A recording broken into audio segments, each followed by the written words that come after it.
You're listening to the Huddle Up Podcast with Chad Jensen and Zack Kelberman.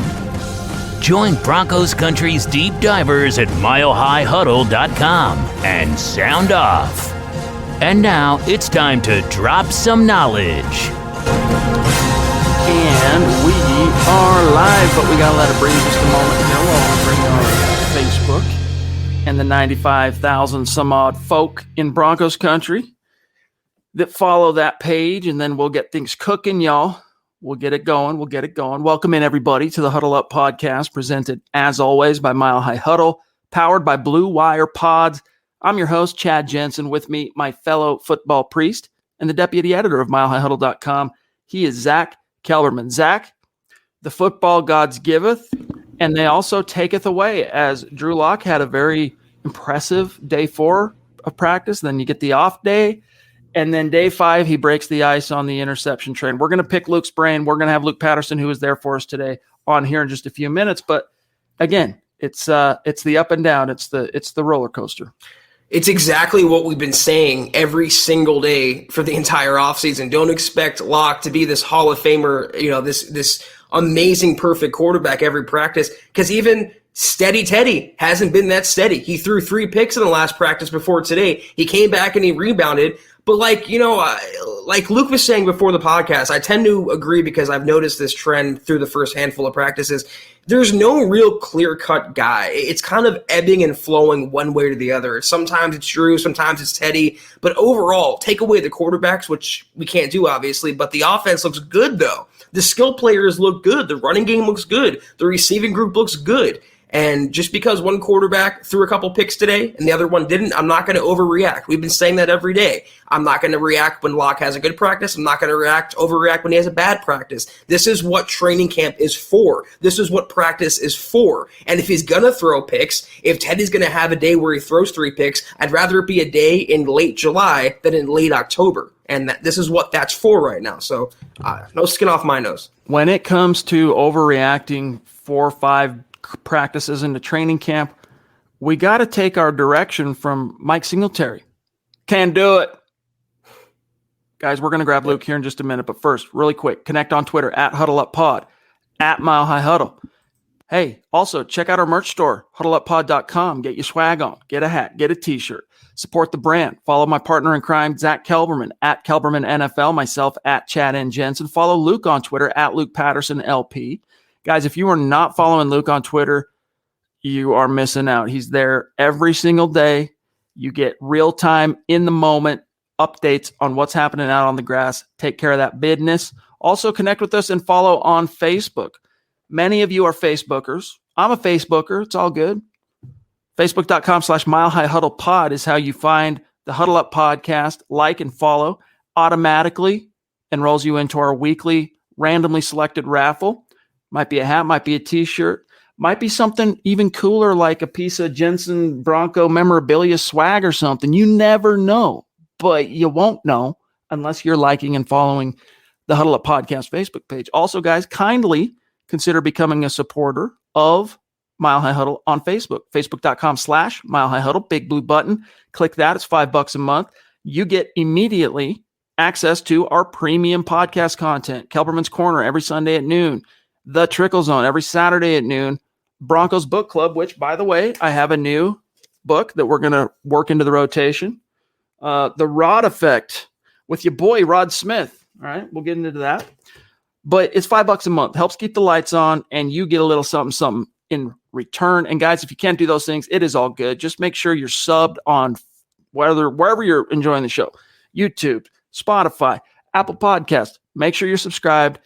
Like this video, guys. If nothing else, please like the video. You have no idea how much that small little gesture helps us organically. And 3, hey, if we're doing a good job, or at the very least, if you respect the effort, share this video out there. Help us continue to grow and reach those new like-minded Broncos fans that are just like you, except they're out there wandering the desert, blind and ignorant to the fact that this community is out here waiting to embrace them.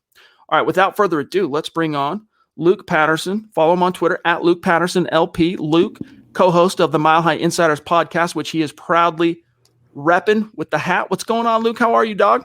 I'm doing good, man. I'm doing good. It was a ho-hum day with the quarterbacks, but you know what? Pads come on tomorrow, fellas, so I'm starting to get a little bit energized for that. Hopefully we got some popping going around, but no one getting hurt. I know everyone's afraid of those injuries, so yeah, man, I'm ready to get into it. I'm just happy football's back.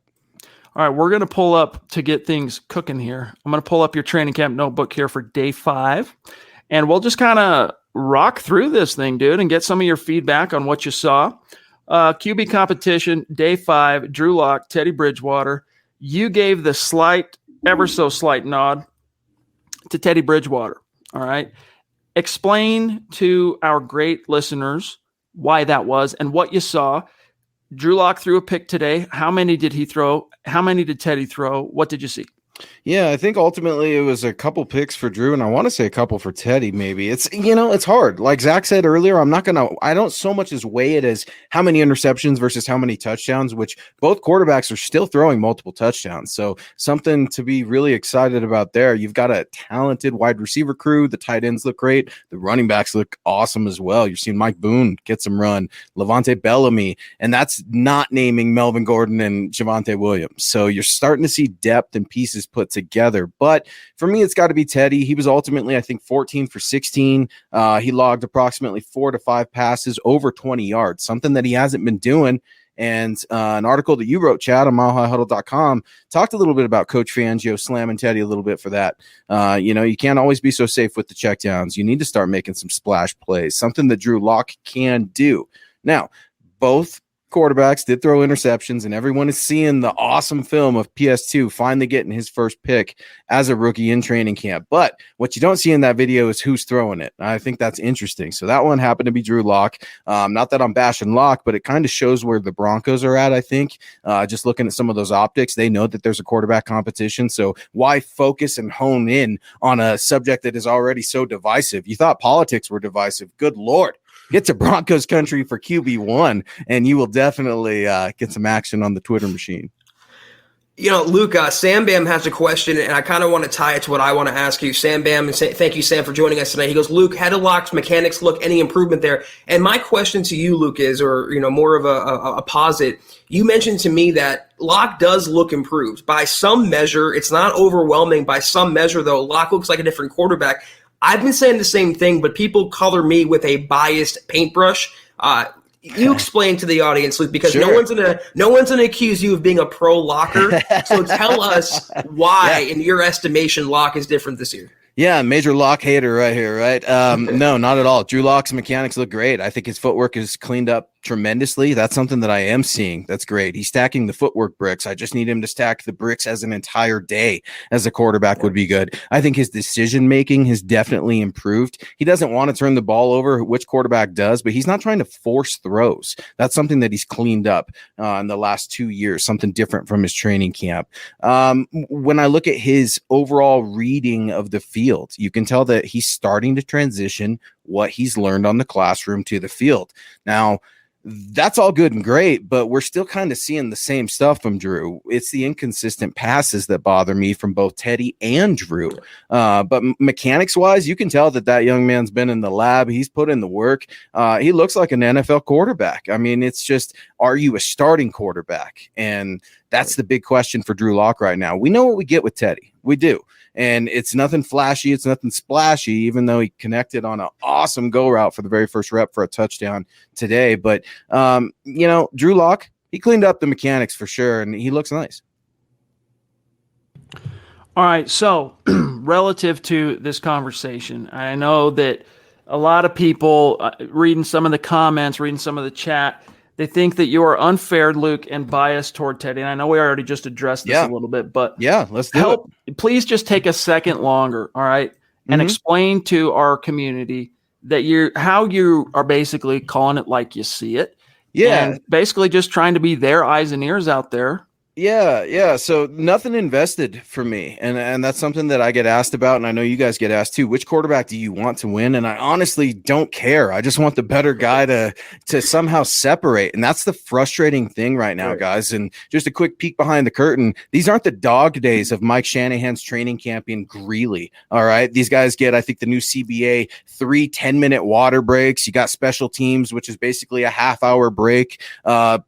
Update Broncos country. You don't need to leave your house early if you want to watch practice. It starts at 10 a.m. for team drills. So, when you combine those things, it kind of makes a ho-hum kind of tone to the practice. But when I look at Drew Lock, I actually wanted the Broncos to take in the first round of the draft. Can you imagine that? Me, the biggest Drew Lock hater. Go back and Google it. Look it up.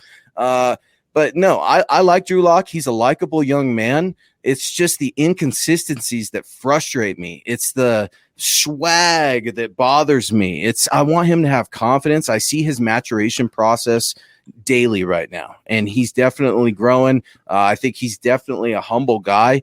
The biggest thing you can say about Drew Lock is I think sometimes he takes too much of the blame, if I'm being completely honest. Drew Lock does not throw teammates under the bus. He does not throw Pat Shurmur under the bus.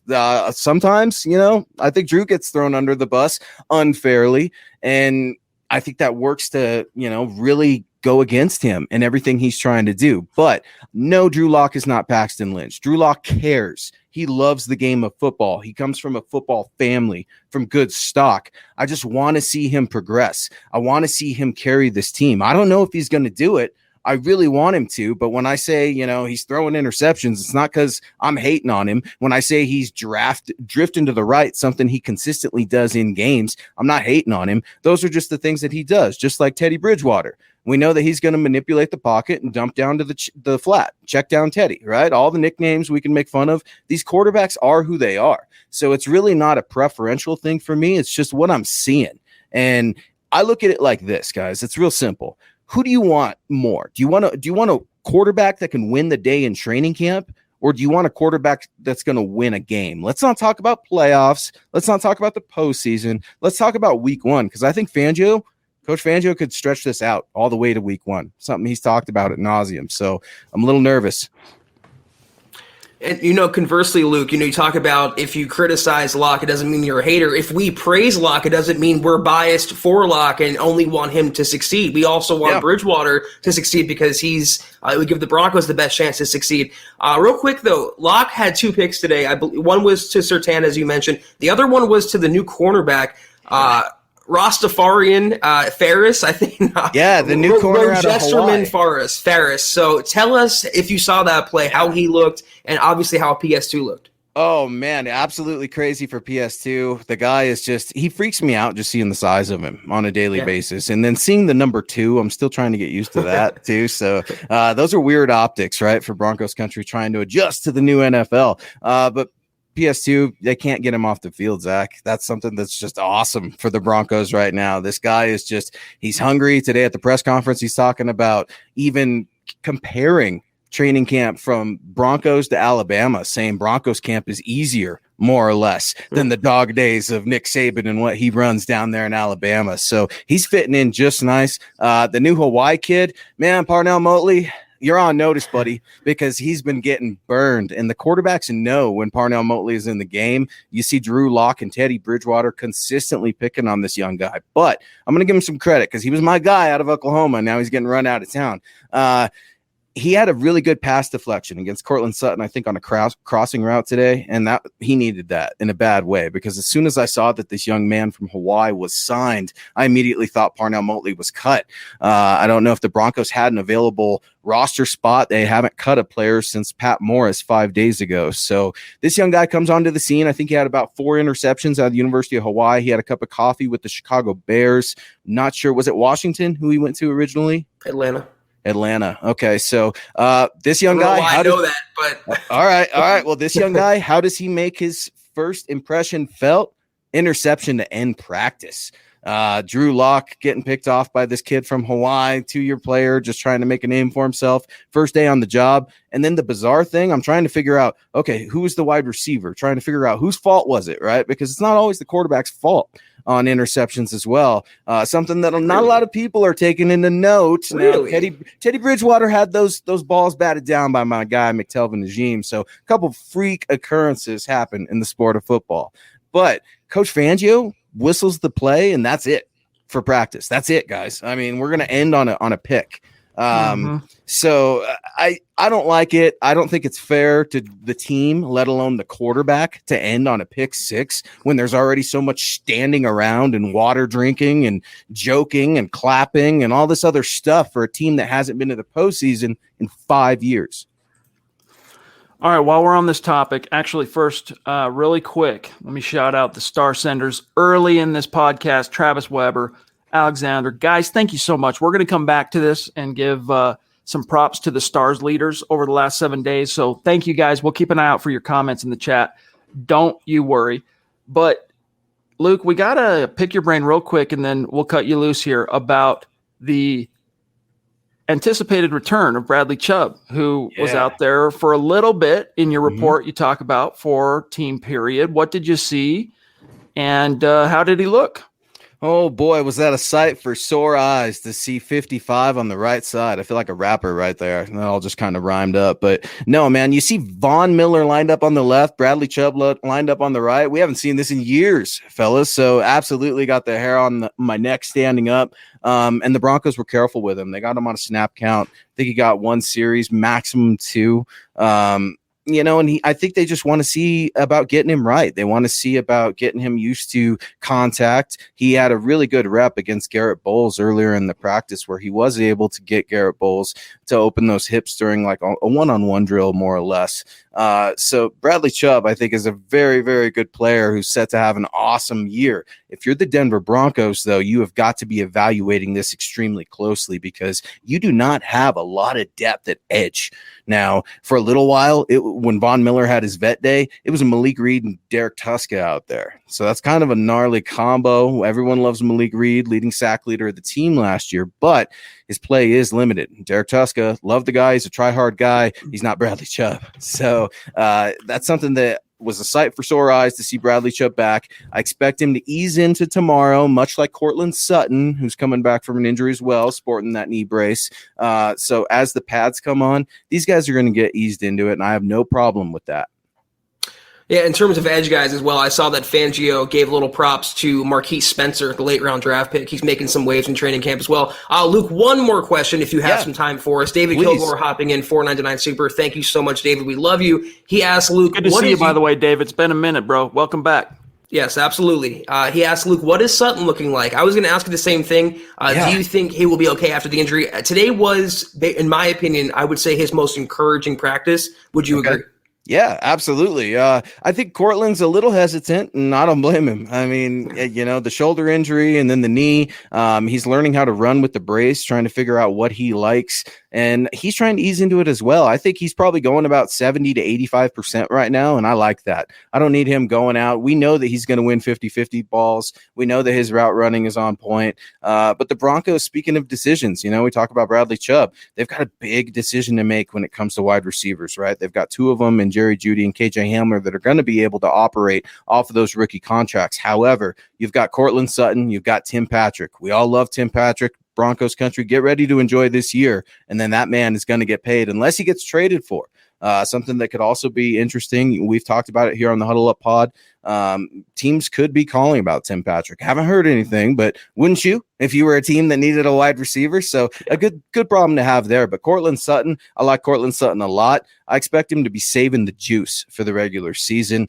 Don't look for a ton of wow plays like his rookie year beating CHJ and all those things. They want to ease him into this. They're very, very scared about injury over there because they've been such a snake-bitten team. So how can you blame them? We got to ease 14 and 55 back into it. The Broncos will be all right. Guys, make sure you are following Luke on Twitter. You can see on screen at Luke Patterson LP. He'll be there tomorrow. he'll be there. The next day, if they show up to practice, Luke's going to be there. So make sure you're following him. And I'm sure, Luke, the Building the Broncos dudes will have you check in tomorrow night. It'll be a gas. But thanks for making time for us this evening, my friend. Good job. You're crushing it, and we will talk to you soon. Look forward to your next camp notebook. Yeah, and shout out to Mile High Huddle fam and community. You guys are out there in full force. If you're not down there at UC Health Training Center, get on down there. Bring the kids, bring your significant other. Come have some fun, because I'm seeing MHH gear everywhere. Everyone's talking about the Huddle Up pods, what we've got going on at milehighhuddle.com. So Broncos country and MHH fam, you guys should be really proud of yourselves. You're in full force, ready to rep your team. I love it. Love hearing that, Thanks, my friend. Luke. Thanks, Luke. Have a good night, brother. We'll talk to you soon. Be good, guys. There he goes, Luke Patterson, at Luke Patterson LP on Twitter.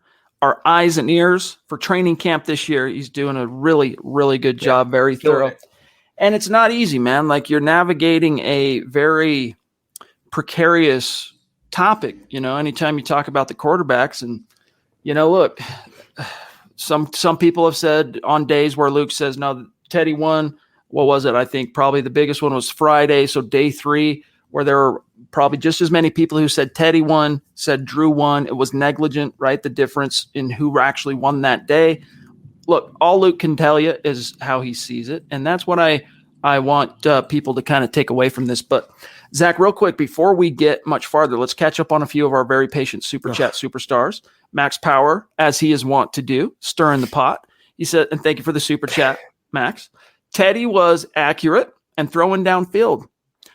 Meanwhile, Drew Lock threw a pick to a guy just signed today or yesterday. Sorry, guys. Don't think this is a competition at all. Well, hey, Max, my message to you would be you better get something in the mail, send it to UC Health Training Center, attention Vic Fangio, and say, hey. I should take your job. Here? I should be coaching the Broncos, not you. What are you doing? Real quick here. Man. Max. I'm just saying what's up. Michaela, Kathy, Christy, the queen's in the house. We got the ladies of Broncos country representing tonight with authority. Great to see all of you. Sam Bam, what's good? Wait. Didn't Teddy Bridgewater throw a pick to McTelvin Ajim on Saturday? Is that a guy that should be getting interceptions? Max, where were you then? I mean, if you're going to be a troll, be a little more subtle. You're so transparent. It's laughable. Okay, here's Michaela. Let's say hi to the Duchess. What is going on, Michaela? Good to see you. Thank you for the support. It means the world to us. She says, what's up, Priest? I heard Patrick Mahomes threw a pick in practice too. Does he suck too? We are talking about practice. LOL. CC Max Power. Perspective, y'all. Perspective. Oh. Thank you, Michaela. Real quick here. The chat just did a jump, so I got to reverse engineer a super or two. It'll only take a moment, but we got to make sure we get to everybody who has been kind enough to Max on that Mile High Medicine. Jewel the Fool. you are Jewel the Hilarious. Thank you. Muhammad, MHH, resident male model. Love you, buddy. Appreciate you. Hope baby Malik's doing well. It's good to see you. Mo, thank you. Mo in the hizzy. Mo money. All right. I'm less problems, though. A little bit there. In living color, that was legit. Homie the Clown. That was my teenage years. All right, Sam Bam. Thank you for that very generous super chat, my friend. It really goes a long way. All right. All of the financial support we receive on these podcasts, whether it's on YouTube, Facebook, guys, it goes a long way. Trust. Thank you, Sam. He goes, what's up, Chad and Zach? What's up, Broncos country? I really liked what Lloyd Cushenberry said in his presser. He seems to be motivated to make a big jump in year 2. Also, hope John is doing okay. Yeah, John's doing all right. Cushenberry, Zach, he seems like he's turned a corner. But he was the first one to say today, all right, he did take to the podium following today's practice, Monday, that, hey, we'll see what's what when the pads go on tomorrow. So Tuesday, the pads go on. And then we're going to start seeing, which of these, just like we talked about last night, the risers, the fallers, which of the risers are for real. And Cush, no doubt about it, Zach, has been a riser. I knew that. I mean, I had confidence in him coming into this year, but when he pancaked Alexander Johnson in the open field, that proved to me we're seeing a different Lloyd Cushenberry. And he confirmed today, Chad, what his biggest drawback was last year and what his biggest asset will be this year. More mass. more strength, a year in the conditioning program. He said last year he played at, I believe, 315. He's up to 325-ish now. That's all muscle. And if you saw him behind the podium today, that's a big dude. That is not fat. That's not flub. That is all solid mass. And we'll know more about the offensive line, but also the running game, Chad. How Melvin Gordon and Javonte Williams look. How Mike Boone looks when they put the pads on and they go to goal line in short yardage situations. But for anyone who is worried about Cushenberry or slotting in Quinn Miners as the starting center, you have another thing coming to you. Cushenberry quietly will be one of the bigger breakout candidates this coming season. Guys, this is the same top 10 list that we showed you last night. We'll show you the updated one on Wednesday's Huddle Up podcast. But in case those of you who are on this list missed it last night, here is your top 10. Now, remember, we're working towards a goal on Facebook of 500,000 stars. When we get there, we are going to raffle off a Von Miller jersey, and this is how we're going to be keeping track of who's in the running for that jersey. The more stars, the more tickets, so to speak, that go in the raffle for that individual. And right now, you got Peter Middleton, at least over the last week, leading the way, followed by Andrew Lamp, Travis Weber, Claude Riley, and then Gary Leeds Palmer, the legend, at number 5. Okay, that's your top 5. Now, Zach, we could go into top 10, but instead of doing that, let me first come over here and shout out those superstar centers on Facebook that have been getting after it tonight, including Andrew, Travis, Alexander, Andrew again, Baker, Gary Leeds Palmer, Randy Jones, Travis Tarbox. The gang is all here. I think we're missing Zebulon and one or two more, but hey, if you're on Facebook, guys, let's see those stars. Put you in the running for the $500K Von Miller jersey giveaway. Yeah, I just remember when it used to be like one or two names up there. Now it's 2 different columns, 2 different rows, whatever. I never can remember the differential for those 2 terms. But yeah, the guys, your support's amazing, and whoever wins that is very well deserved. Thank you for everyone for pitching in. All right, let me see here. I'm going to check out what's cooking here in the chat. It's really great to see. Luke said, hey, it kind of felt a little ho-hum today, but Broncos fans are energized. Broncos fans seem to be really excited that things are cooking, things are happening out on the grass. Andrew being one of them. He says, hey, guys, I hope everyone had a great day. Can't wait till tomorrow's report. It should give us the best indicator of where the team's at least until preseason games kick off. Yes, sir. And in fact, on that note, Zach, Vic Fangio said today after practice that the current divvying of reps for the quarterbacks, the way they're shaking out, which is pretty much 50-50, that's not going to change for the next 3 days. And then after that, it's another off day, and then they will re-examine and potentially make an edit to that, whether it's, hey, we're going to start rotating days where it's one guy gets 70% reps with the ones, and then the next day the other guy gets 70%. We'll see. But next week is another watershed moment on the path to kickoff, because next week is, of course, going on the road, the joint practices with the Vikings. That intensity, which gets notched up tomorrow with the pads, goes up a few other levels. And in case you're wondering where the competition stands right now, the news is there is no news. I think Fangio used the term even Steven to describe where it stands right now. No separation. As we predicted, the preseason games, not the practices, will determine the starting quarterback. So you guys can keep your scores all you want. You can track the interceptions. It's all immaterial. What's going to matter are the games, which are still yet to be played. So we have, like Luke said, it could happen up until week 1. And I'm with him. I said the same thing weeks ago. Vic Fangio is the type of old school strategic coach where he would keep the opponent, the Giants in this case, in the dark up until the last possible second. Don't discount that. Why give them a tactical advantage when you don't have to? Right. Even if it's a small one. I mean, it's a difference between game planning for the possibility of facing Drew Lock versus Teddy Bridgewater. But still, from a strategic perspective, Zach, those are 2 different game plans that you draw up depending on who is starting. Okay. Andrew Baker, what's good, buddy? He says, if Lock wins, which we hope he does, as a Broncos fan should, what does he have to do, QBR and interception touchdowns, to get a long-term contract? MHH for life, Denver Broncos for life. If Drew's not getting a new contract after this year, even if he has I guess maybe if he has a Lamar Jackson type season, year 2 season, this is year 3 for Drew. But my point being, one of those pop years, maybe, but that's probably not something the team confronts, even if he has a really good year, Zach, until next year. About this time, they'll start looking at it. But I think if you're Drew Lock and you win the job, that's first things first. If you got to focus on winning it. If he wins the job, Zach, it's not even so much about stats, this, that, and the other. It's about, is the team winning?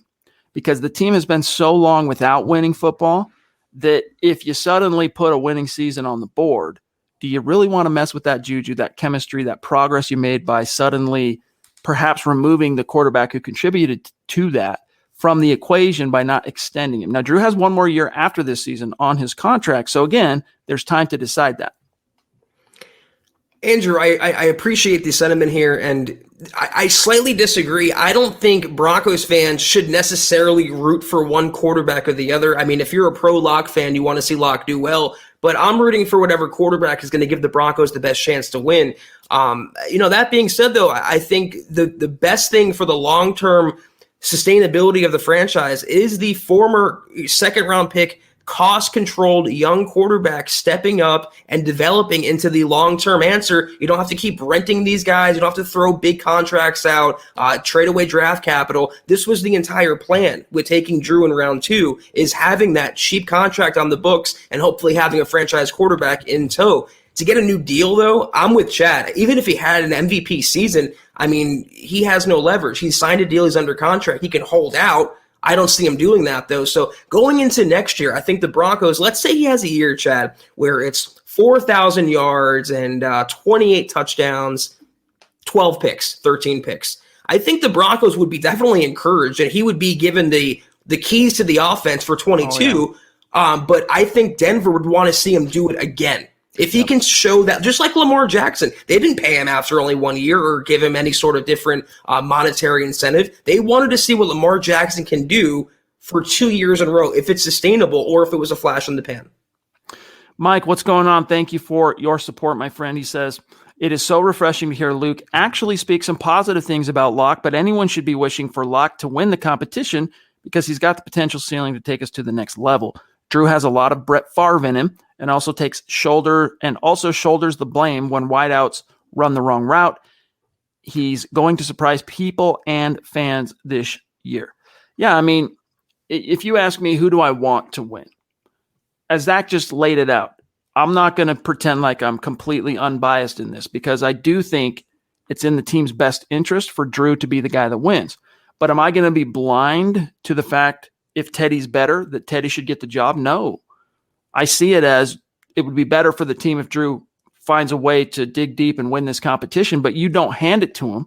You don't see things that aren't there, right, in order to make that happen. Drew's got to earn it, man. He's got to earn it. This isn't like last year where he has full autonomy and he has the longest leash of any quarterback. His leash is about that big, and he's going to be judged as he should be on a game-by-game and even drive-by-drive basis. If he doesn't have it, he will be, and I'll say this for the 20th time, and should be replaced. There's no bias there at all. Based Gaze, what's good, dude? It's good to see you. Thank you. Bonafide superstar in the house. He says, no separation is a bad thing. I've got a bad feeling this will drag on. Based Gaze, it's going to drag on.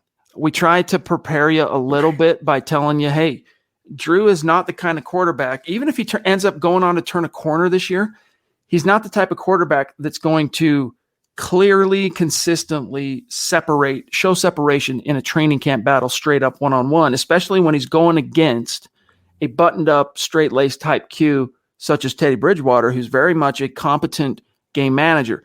The format of practices favors the buttoned-up guy. It's just the way it is. And so that's why the Broncos, who obviously they do know that, they recognize that. That's why they got to wait till the preseason games, because if Drew's going to turn it on, it usually comes in a game. It doesn't necessarily happen as consistently in practice. But guys, takeaway here, Based Gaze, you're seeing significant improvement technically from Drew. Talking about his footwork, talking about his drops, talking about how he throws.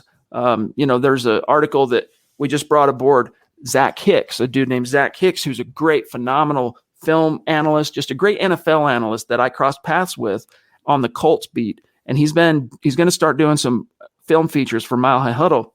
His debut, guys, if you have not read it, you got to go to milehighhuddle.com after this podcast and get that under your belt, which basically highlights the mechanics of Drew Lock that need to improve. And Zach, the takeaway today from Luke was that even if it's modest, those things are improving. So base case, don't get too myopic. Don't get too caught up in this kind of I see no separation talking point from Vic Fangio. I don't believe it, okay?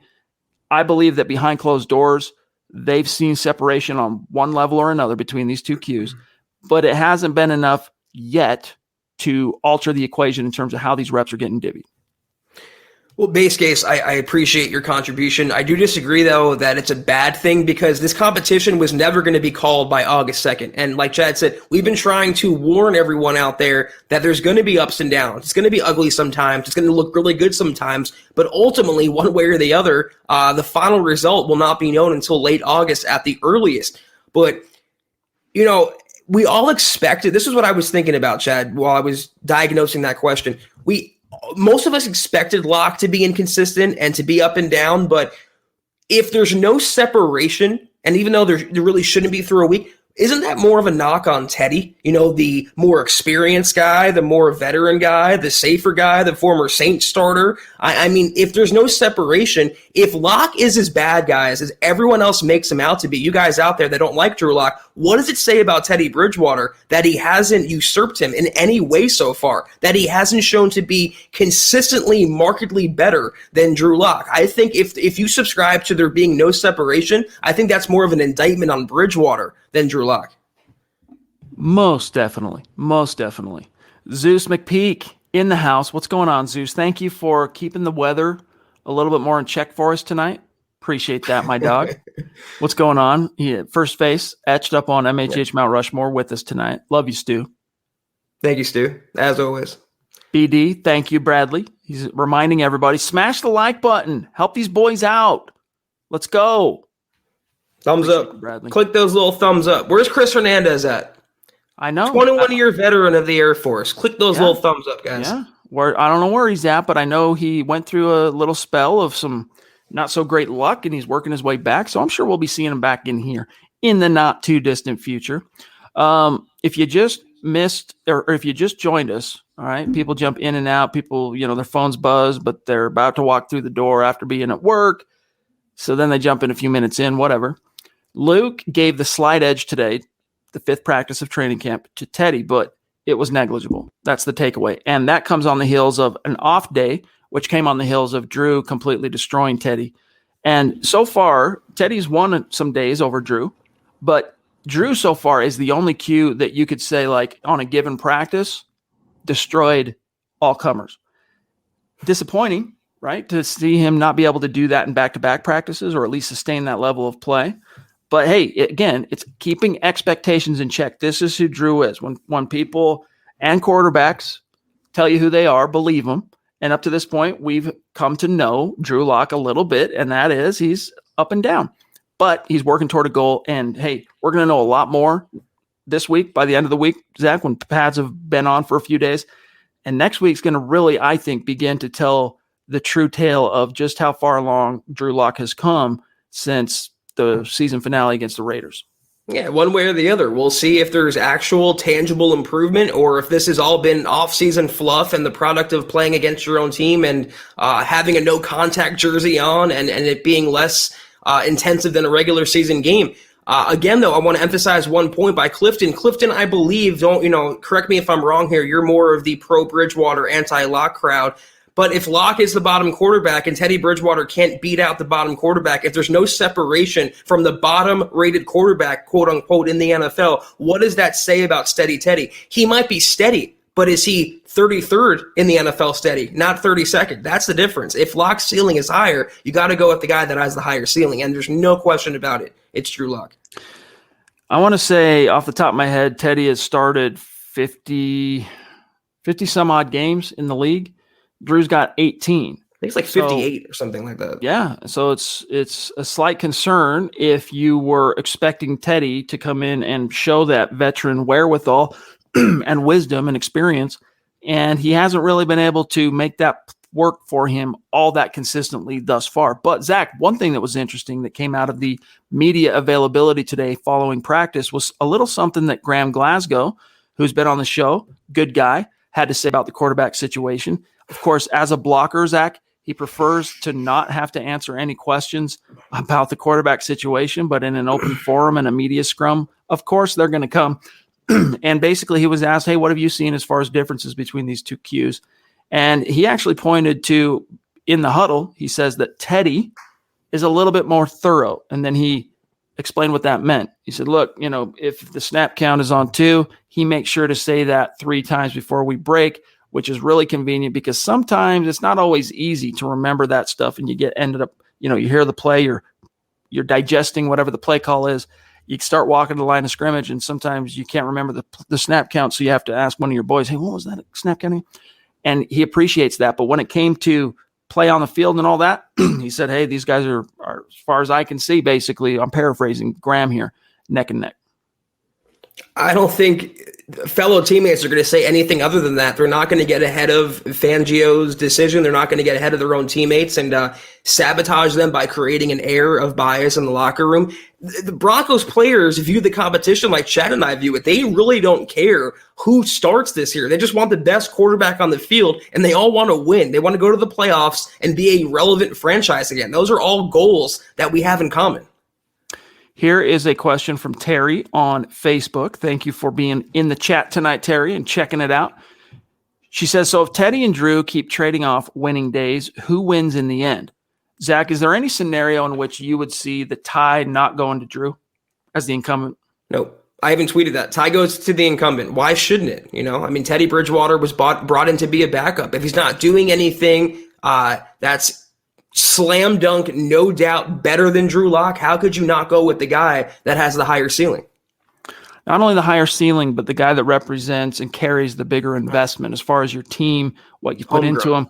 Because with Drew, it's not just the premium round pick. It's not just that he is a second round pick, but as a club, you have invested now 3 years of blood, sweat, and tears, coaching, acumen, time. I mean, you have really gone through the refiner's fire. And if it's a tie, dude, you're going with that guy because you've come this far. Why would you turn from that when, especially too, in contrast, you look at ceilings, you can't say that Teddy Bridgewater with a straight face, if we're just talking straight up ceilings and potential and whatnot, has a bigger one than Drew. Here we got Il Ray Tito, a newer name on Super Chat, Zach. So welcome. Thank you. Make sure you connect with us on Twitter. Yeah, homie, don't play that. That's right, dude. In Living Color. Love In Living Color. I'm a huge Wayans fan, the Wayans brothers. So thank you for helping to continue hammering home that I dated myself on tonight's podcast. Il Ray. Thank you, Doc. Zach, do you have any experience watching this In Living Color with the Wayans brothers? Jim Carrey was on it for a while. I'm trying to think who else. It was a little before my time, but I love all those actors like individually. Jim Carrey is one of my favorites. Fire Marshal Bill in the house. Trust. Jamie Foxx, it's where he got his start. He became known as a very dramatic actor, which he's one of the best. He won the Oscar for Ray, right, when he portrayed Ray Charles. But he got his start as a stand-up comic, and then, of course, on In Living Color doing, just goofy skit comedy. And his first foray, Zach, into dramatic acting was, in fact, Any Given Sunday, when Oliver Stone gave him a chance to play Willie Beeman. There's a really good movie that no one's ever heard about with Jamie Foxx. It's called Bait. I think it came out in like 2000, 2001. It's a really good, underrated movie. Jamie Foxx is great. I'm a big fan. All right, let's grab here. Clay, what's up, buddy? Good to see you. Thank you for the support. He says, I don't really see the QB competition as a big deal. Doesn't matter. The only thing that matters is if we are mediocre again this year, then changes will be made. Yeah, absolutely. But you should care a little bit because whether or not the team is mediocre is going to be contingent on how the QB competition shakes out. Just a little bit, right? Think of it that way, Clay. Exactly. That's what I was going to say. Like, if the quarterback is mediocre, more than likely the team is going to be mediocre. They can win on the strength of their defense, but it all goes as the quarterback is going to go ultimately. Here we've got Anthony in the house. What's up, Anthony? It was great to connect with you on Twitter last night. Glad that you reached out. He says, why do I want Locke to succeed? I never want to see that stupid quarterback carousel again. It's embarrassing. This organization is too great to be mocked. I think he means that graphic that every telecast plays when the Broncos are on TV of the quarterbacks that have been in Denver since Peyton Manning. And I think it's 9 now since 2016. So yeah, Anthony, I'm right there with you. And I think it was, I'm trying to find the comment, but Jewel made the case as to why Locke should be under center. And they said basically also not just that he has the higher ceiling because he's also the incumbent, they have the investment, and he's cheaper. And he's younger than Teddy Bridgewater. So, yeah, I mean, there's more incentive and there's more potential for Locke to be the starter than for Bridgewater to be the guy. Andrew Morrow, another superstar. Appreciate you, brother. He says, the competition will bring out the best. Wash, repeat, hashtag Team Broncos greater than Team Drew or Team Teddy. Yes, indeed. That's right. Competition brings out the best in human beings, all right?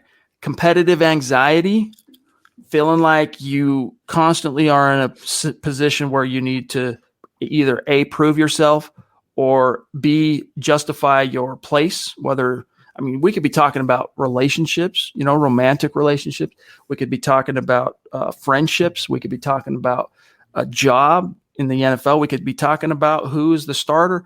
A little competitive anxiety keeps everyone on their toes and brings out the best. And that's why last year, I have admitted more than once on this podcast, Zach, that I was wrong to say, hey, I like the Broncos' thought process here of saying, hey, Drew is the unchallenged, understood, quarterback going into our 2020 campaign. So much so that our veteran failsafe is Jeff Driscoll. And I thought, you know what, that was a good thing at the time because Drew needs to be viewed within the locker room as the guy. Everyone needs to close ranks around the young kid. It's your time, son. Let's go. But that ended up blowing up in the Broncos' face. And I don't necessarily think it was per se all Drew's fault. It was, and we don't need to catalog it on tonight's pod, but all of those outlying events that was 2020, from the pandemic to all the stuff, that just threw a wrench in things. And you ended up with a 5th consecutive season of missing the playoffs and a 4th consecutive losing season. You can't afford to hand anybody anything now. So Drew's got to sing for his supper, and that's a good thing.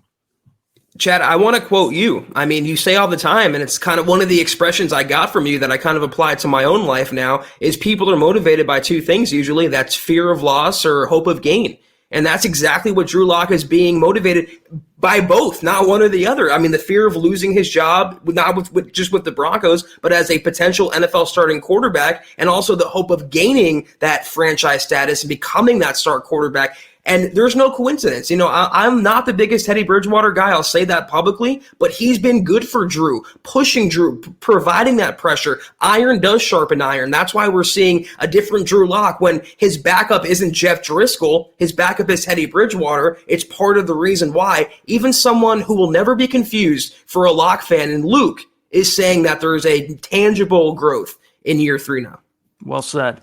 Jaden Torres, what's good, buddy? Thank you for the super chat. He says, hey, guys, I am rooting for Drew based off potential and swag.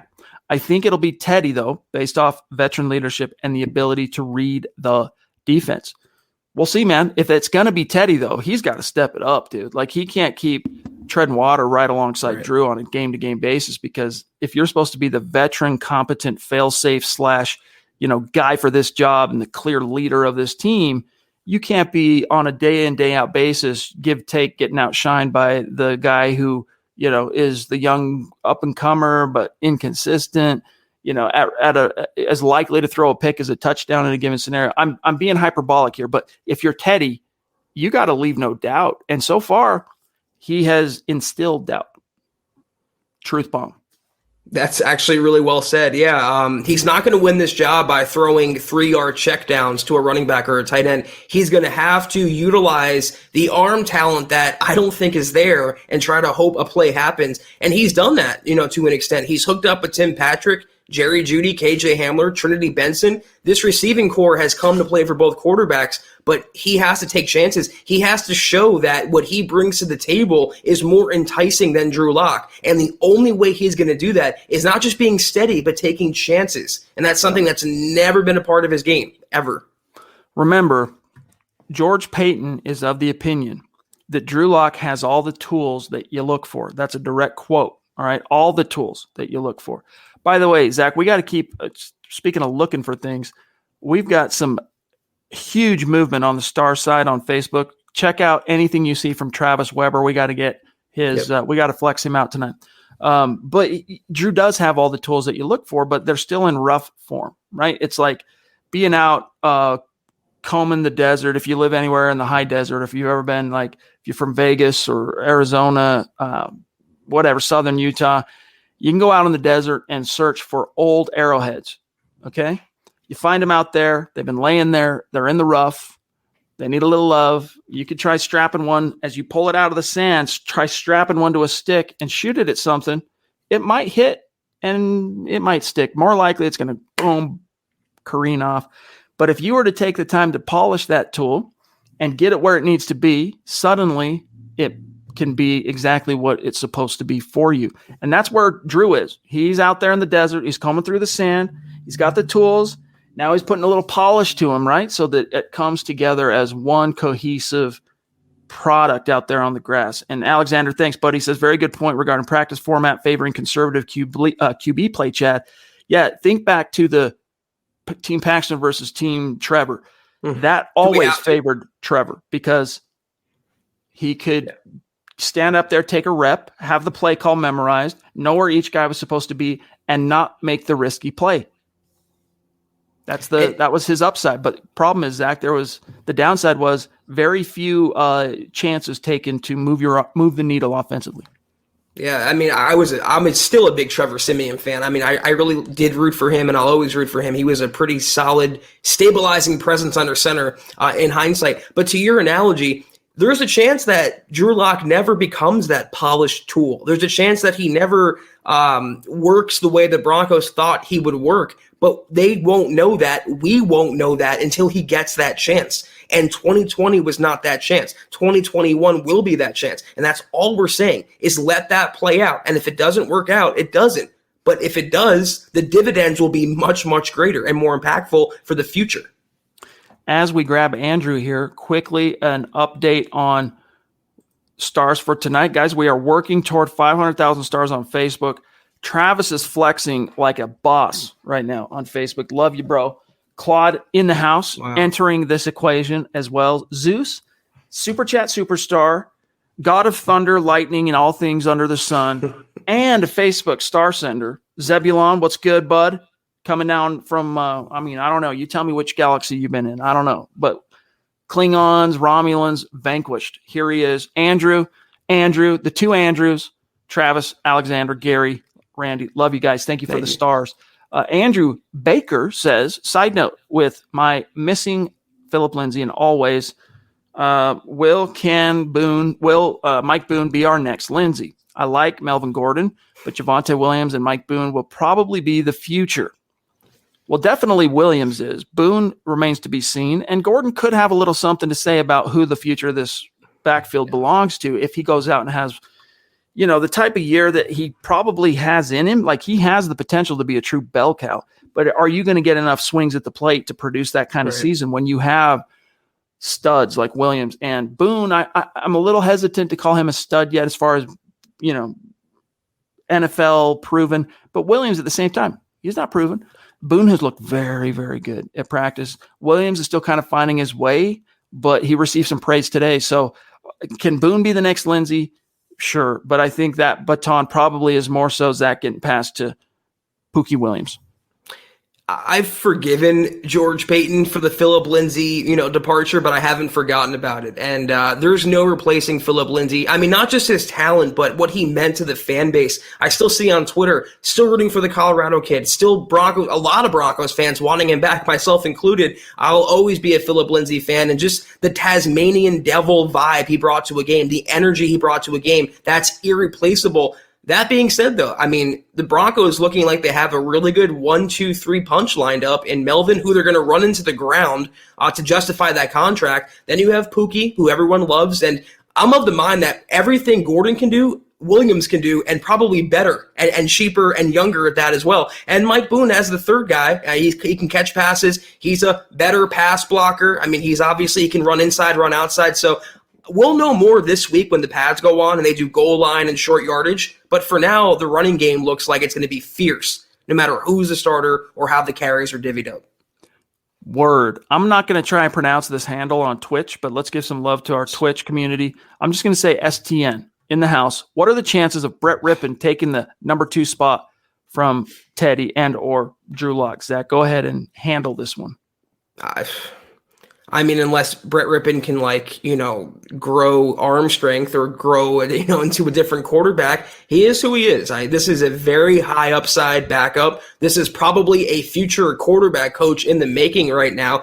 There's really nothing he can do, though. I think a best case scenario for Brett Rippon is making it onto the final roster if they carry 3 quarterbacks. He is good for what he is, but they really like Locke and they really like Teddy for what he is as well. And for right now, that's the number 2 guy. One of our legendary Super Chat superstars in the house tonight as well. Larry Vaughn, what's good, buddy? Good to see you. That beard looking dope, by the way. Looking good. Keep her going. He says, I haven't caught a live in a minute. Showing some support. Hey, dude. Good to see you. Hats off. You see the gleam on this bald dome? That's pride. All right. Thank you. Kathy, also, thank you for the Super Chat. You know we love you. Longtime Super Chat superstar here at MHH. We're going to have 2 fantastic running backs and a straight-up nasty defense. Why are we freaking out about quarterbacks in early August, Zach? Because there is a portion of Broncos country, and I can understand it, that think that's all going to be for naught. That's all going to be overshadowed if they have bad play under center by the quarterback. But I'm of the mind that this defense is so good. This supporting cast on offense is so good. They can carry an average quarterback. They can carry mediocre quarterback play. We don't want that, but we've been saying it for years. Don't lose the game on offense, and the Broncos will win games. But yeah, you want to see more than mediocre, but you also don't want to freak out about every pass that's thrown in early August. The truth is always, Kathy, right there in the middle. Indeed. That's right. Let's grab Travis, who is on the top of tonight's Stars leaderboard on Facebook. Actually, wrong Travis, but this Travis Tarbox. By the way, we did get your stuff, Travis. Thank you, my friend. Appreciate you, dog. Thanks for that. He says, are there any undrafted free agents shining in camp? I wouldn't say shining. I haven't heard anything about an undrafted rookie shining up to this point, although there have been a few reps I've seen where Andre Mintz, the undrafted edge from Vanderbilt, has looked relatively decent. And Bayer, the tight end, if only because the Broncos don't have a number 3 guy that's set in stone right now. I mentioned Marquise Spencer, but he was a 7th-round pick. There really hasn't been even someone like Himmelman, the tackle, that's really jumped out. I think there'll be a guy that makes the final roster, but through a week so far, there's no true poppers. I'm trying to scan up because we're about out of time tonight, and I'm trying to find one from Travis Weber. Stand by, but the chat is just so vociferous this evening. It's making it difficult to find it. Travis, if you had a question in one of your stars that we missed, hurry and throw it in again, because I'm scrolling down, dude, and I see it's only letting me go up so far, or go back, I should say, so far. So if you can do that for us, please do. Thank you, BG, for the super. Good man. Good to also, see you. BG had a question. He says, got here late, was turning down a shift for work. What did I miss? You missed that Teddy was the slight winner of today's QB battle, according to our Luke Patterson. Other than that, hey, man, go read Luke's training camp notebook report today, day 5. It's up at milehighhuddle.com. Seth, I bet you could never guess what he put as his emoji on this particular super sticker. Is it Acid Hippo? I love you, Seth. You made my whole night, man. Thank you. Acid Hippo Prince. for life. You're Prince. I'm going to reverse engineer unless you have it. Do you see Michaela's second one about PS2? I'm scrolling right now. I'm going to go ahead and reverse engineer it because we can't miss the Duchess's second super chat of the night. Stand by. Let me grab this here. Michaela, looking forward to meeting you in the flesh in, next month. Zach, that's next month. Yeah. What a trip. Michaela says, with PS2 looking so good and making it hard to take him out, who would he replace? Good question. Great question. Great question. We don't know yet, Michaela. That's one of the interesting things about this is we're hearing that he's being used in kind of a star role. Translation for that is he's being moved around as a chess piece. He's going to be a matchup weapon. So I think you'll see Fangio and Donatel line him up sometimes outside the numbers. When a big old pass catching tight end like a Travis Kelce comes out on the field, I think you'll see him shadow that tight end. He'll move him around so that quarterbacks aren't able to necessarily predict where he's going to be. Now, who ends up on the losing end of that equation? Is it, Ronald Darby? Is it Kyle Fuller? Is it a safety that gets pulled off the field? Is it going to happen during base? Is it going to happen during nickel? Is it going to happen during dime? Because depending on the answer to those questions also kind of dictates probably who takes a seat. We just don't know quite yet, but it's really exciting. And I think what makes it all the more confidence inspiring, Zach, is quarterbacks, NFL veteran Qs are going to figure out pretty quick that this is not some slack-jawed rookie that they can opportunistically exploit. This dude, he's going to show him pretty quick that, hey, dude, try me, and you're going to pay the price. Slack-jawed rookie. I like that. Michaela, great question. And the thing about Surtain, I can't add any more than what you said because that's exactly what I was going to say. It really depends on who they're playing, the opponent, the down, the situation. He's going to be just a weapon to have on defense, a defensive weapon like I talked about last night. The point I want to make, though, and I'm not hoping or anticipating or anything like that. I'm knocking wood right now. But Chad, the law of averages probably says that one of Fuller, Darby, or Callahan will go down at some point, which will gift Surtain into a starting opportunity. And I don't think once he's in that opportunity, he's going to relinquish that. So it's only a matter of time before he gets on the field as a starter. But starting out, if you have a Travis Kelce on the field, if you have a Darren Waller, if you have a big receiver, if you have a big running back, get Surtain out there. He's looking good so far, and he's so wise beyond his years from a technical standpoint and a mental standpoint. No matter if it's this year or 22, the guy is going to be a superstar. Travis, thanks again, buddy, for taking the time to put that in again for us. He says, my comment was, as expected, Locke has an off day, and fans act like Chicken Little, and the sky is falling. Calm down. This is what practice and camp are for. Better now than in the season. That last thing you said there is exactly what the purpose of training camp and practice is. You don't go in to make mistakes, but if you're going to make mistakes, get them in this low stake environment, because that's how, most people learn when it comes to practical application. Most people learn more from their failures and mistakes than they do their successes, believe it or not. And I'm a big fan of the maxim, Zach, that success leaves clues. There's a lot of wisdom out there, but you go out, you make a mistake in practice in a low stake environment, you learn from that, and hopefully that's not a mistake you make when the regular season rolls around.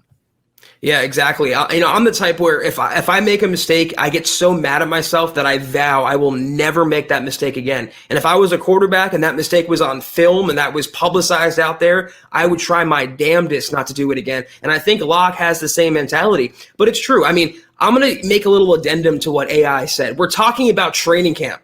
I mean, whoever won a Super Bowl in August, whoever stood out as an MVP in training camp, nobody. Paxton looked good in training camp. Joe Flacco looked good in training camp. Brock Osweiler, I can go down the list. There's no correlation to looking good in the summer and being good in the fall. Let these kinks get worked out now because they'll be better for it later. Here's your word of the day and the definition thereof, gang. Vociferous. Marked by, when I said that this chat has been vociferous tonight, marked by or given to vehement, insistent outcry. There you go. All right, word of the day. Maybe we'll work that into the show. Last super chat for tonight. Insistent outcry. I think that's the term for the LDS community, Chad. Vociferous. Death.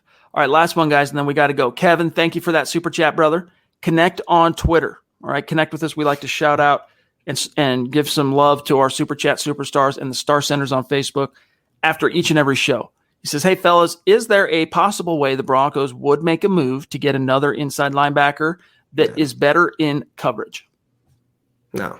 We've seen that. Fangio, since he took over, he is really about crafting his own project at inside linebacker, making chicken salad out of chicken you-know-what on the roster. It's why he kept around Josie. It's why he kept AJ. And now they have two younger guys, Chad. They have Sternad and Baron Browning when he comes off the list. And by the way, real quick on Browning, everyone's wondering how hurt he really is. I saw Fangio say that the rookie show went on the other day, and Baron Browning was involved in a skit. So he can't be that hurt if he's, participating in that. So they have the veterans and they have 2 young guys at inside linebacker. They're set there. We're hoping that either one of Sternad or Baron Browning takes the leap.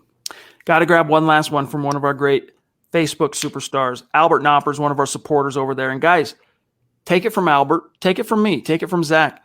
You want to become a supporter on Facebook. Even if you enjoy the show mostly on YouTube is where you watch, or Twitch or Twitter, go become a supporter on Facebook so that you can get immediately access to our VIP podcast content on the weekends, all right, which is every, Saturday, Sunday, noon Mountain Time. Chickle Zone's on Saturday, Kelberman's Corner on Sunday, pardon me, and then our new show, Broncos Book Club, which right now we are reading Elway and A Relentless Life by Jason Cole. We're discussing this. It's a lot of fun, guys. You're missing out on that. So go to our Facebook page at the top, big blue button. Click that. You're in like Flint. Albert wants to know, Zach, and then we got to go. How are the running backs doing? They're doing good, honestly, but it's hard to say in terms of like jumping to a conclusion or reading into that because the pads haven't been on. A couple of the offensive linemen that were made available today, I'm talking about Cushenberry and Glasgow, they basically said the same thing. They're looking good, but we don't really know what's what until the pads come on and we start popping. And until they play another team. I mean, the running game and the offensive line, for that matter, really can't be simulated until a preseason game at the earliest. So let's let them play the Vikings and see how the running backs shake out. 11th hour super chat from one of our OG Mount Rushmore BG. What's up, dude? Again, thank you. He says, people are always bashing John Elway for his GM reign. He brought us another Lombardi and multiple AFC West titles. A lot of franchises have never won one or even been to a Super Bowl. We have 3 titles in total. Well said, my friend. Yeah, Elway, he's like he's an easy target right now because of the last few years. And look, he tried, man. He tried, but I don't even think it was he just sucked in the draft. That wasn't it. It was a combination of things. Probably the single biggest problem that haunted Elway post Peyton Manning was the actual head coaching issue. He didn't ask for Gary Kubiak to step down 1 year after hoisting the Lombardi. But when he did, he made the wrong decision at every turn. That's how it feels right now with Fangio. I hope that comes out to be completely, what's the word I'm looking for? Not justified, redemptive. I hope he gets redemption on that. And Fangio leads the Broncos to double-digit wins this year. And that's forgotten. And you think, all right, even if the quarterback didn't succeed, Drew Lock, we got the right head coach. But that was his biggest problem, combined with the big swing and a miss on Paxton. That really set this team back. Not pushing harder probably to make sure Brock Osweiler does not defect to Houston. I mean, there's a few little pivotal turning points in the road there. But his drafting, Zach, actually did get better the last 3 years before he stepped down as GM. But your thoughts to this, and then we'll dip. Well, that was kind of what I was thinking, is that he did get better, and by the end, he looked like he had the GM job down. The problem was it seemed like it was too little too late. It's that he sunk himself with those bad head coaching hires, with the bad quarterback selections, and with the terrible draft classes. Look no further than 2017. Aside from Garrett Bowles, that is one of the worst Broncos classes you will ever see on paper. But he got the hang of it, but by the time that happened, he had failed so much that there was no coming back from it, which ties into my second point, his ego. I think he got so tired of taking the blame for how bad the Broncos have been. I feel like he got so tired of the constant criticism from the fan base, from the media, and I think he got tired of seeing the Elway name tarnished. I think he wanted to preserve the Elway name with what he did as a player and early on as a GM, and not have that beyond repair.